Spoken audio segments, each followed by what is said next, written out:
Well, good morning, guys. I'm still trying to wake up here. The sun is just starting to get up and going. We'll do a little bit of marketing talk. I am not the world's strongest marketer expert. I will do the best I can. I do know enough that when I don't know something about it, if I wanted to go down that venue or avenue or take advantage of that part of marketing, I would go to an expert to help me out to get going. But the biggest thing with this marketing is you need to know your direct cost. You need to know your true, very accurate cost of production.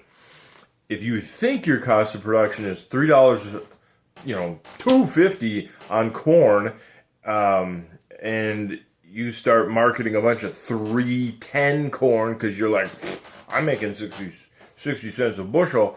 But it turns out that when you get to your accountant level and some accuracy here, your true cost of production was 3.20. Well, you just contracted in you to lose money.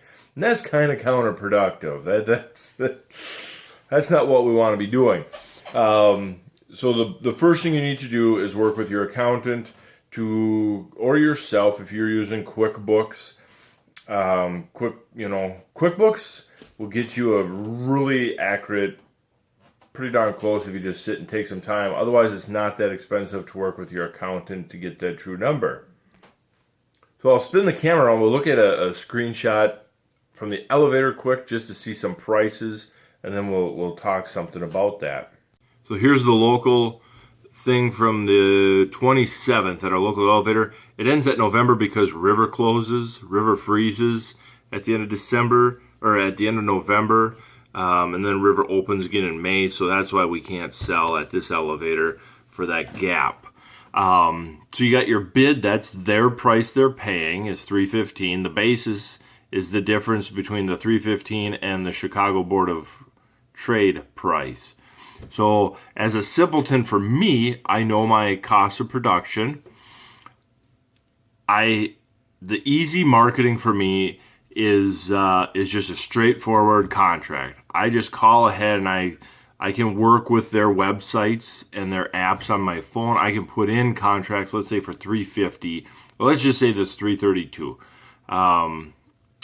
I call up and I say, yep, I want to lock in 5,000 bushels at $3.32. Done. It's just a straightforward contract. No ifs, ands, or buts about it. No fees with it. They're just waiting for my 10,000 bushels, and I'm just waiting for November. And then I get my $3.32.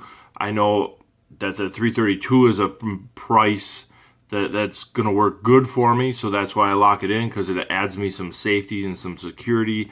It offers me depending on the percentage of production I lock in. Do I lock in 10, 20, 50, 80% at that price? Depends on what that price is. But that we're starting to lock in some profit for the farm. The put option is another simple one. It has a tiny fee with it.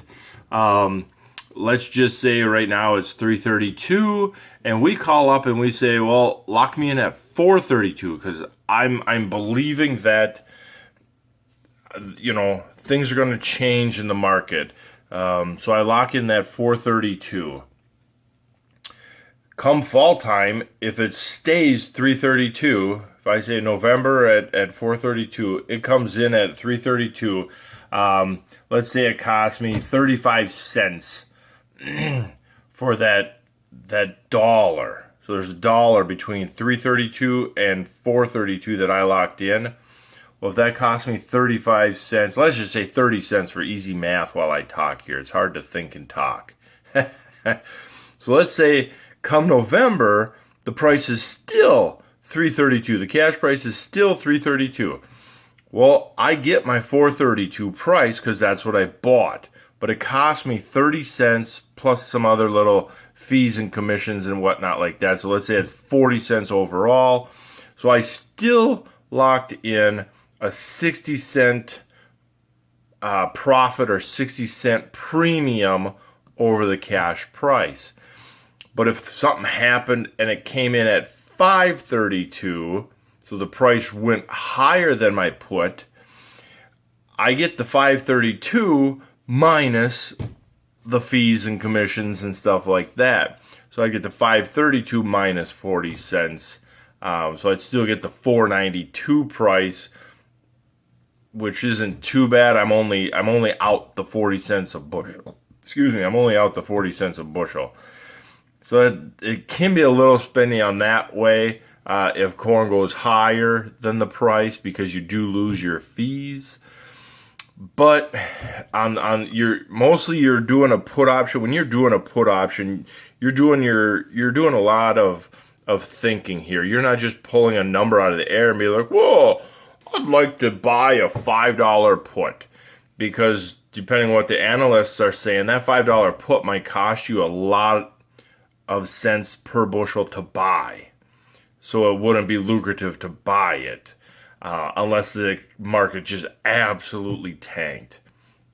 At the same time, you don't want to be spending a lot of fees and premium money buying tiny gains. Well, look, I want to buy a 375 put option, and then the market, without looking ahead as to what the potential could happen to the market, then you're going to be losing a lot of money. You're going to, if it costs you 25 cents for that 50-cent premium, and then the market just skyrockets because you weren't paying attention or looking forward at the markets. So when you're doing put options, they're very simple. The risk is involved is that you have the premium, the cost, but you still have a lot of control over it, and you are still basing them numbers off of your cash flows and things like that. But you need to do some market research as to what the trends are and whatnot like that. And that's difficult to do. How are you going to predict the corn market in November? When we're sitting in July, and look at with what's going on right now in the climate. Look at beans here. We're moving 11 cents last night. Well, 11 cents is huge. Nowadays, you're getting such volatility in the market. I don't know how a guy really. You just listen to 10 marketers and see if you start to get a census going, or you have to learn who you kind of like as marketer people. I just do all straightforward contracting. I know my costs.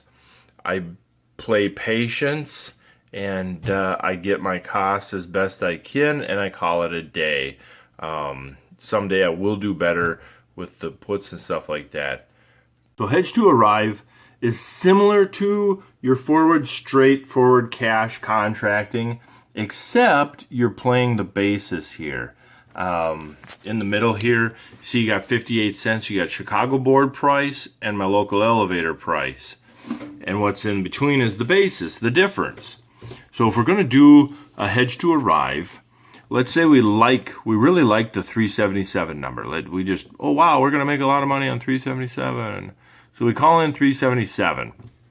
With a 58 cent basis, we're playing the odds that the basis is going to get smaller. It's going to go down to 30 cents or something like that. It's kind of tough to go from 60 cents up to 70 cents, but it's also not that out of unexpected. It can happen. So what we're going to do is we're going to play the odds that the 58 cents is going to drop. So we lock in the 377 instead of just doing a straightforward cash contract of 319. The 319 might not have made us money. If the 319 made us money, then you might lock in some at 319 if the basis is very small. But right here, so the basis is big. So let's say, we're sitting in July, we're going to deliver corn in October. Instead of taking 319, we lock in the 377. Then we watch the basis. The basis is going to move up and down from day to day. Gets closer to October, and let's say it does drop to 33 cents, or let's just say 30 cents. So then that would have been 28 cents higher. So then, 320 and 28 is 48. So it would have been 347 is what we would have got because that basis fell down. That basis narrowed up. On the other hand, if we could lock in 365 as just straightforward contract, I will bring it to you at 365 when the time comes in June, July of next year. That's July of this year. So as of next year, I'll bring you all the corn for 365, what we contract. 5,000 bushels at 365. Or you could lock in the 398 and play the basis. But throughout the summer or throughout that next year, if that basis is tiny like that, and it just all it does is get wider and wider and wider as next June and July approach, instead of getting the 365 like you could have gotten, let's say it runs 20 cents, it jumps to 53 cents on the basis at time to sell, and that's the only basis you can lock in is the 53 cents, well, then you would have only gotten 345 because you would have lost 20 cents here. Now, there are some elevators that would allow you to buy that contract back without delivering grain and try and do it all over again. But that's getting into a whole nother realm that I'm really not comfortable with. I don't know it, so I'm not going to talk about it. But that's kind of the gist of Hedge to Arrive. The big thing again is we got to know our numbers that we're even playing with. But you can see how it compares, that you really got to know your basis trends in your area and be watching and kind of paying attention to what's happening in the world before you do a Hedge to Arrive versus just a straight call-in cash contract. There's great potential here, and there's great potential here. It kind of goes both ways. So I kind of hope that helped a little bit. As far as call options, I'm not even going there. I am not going there. That is not in my realm of comfort by any means. That, to me, hedging, getting into hedging, I would start with a guy just to help you get things figured out. Maybe throw the neighbor a little bit of money once, offer the neighbor a commission if he'd be willing to help you with Hedge to Arrive.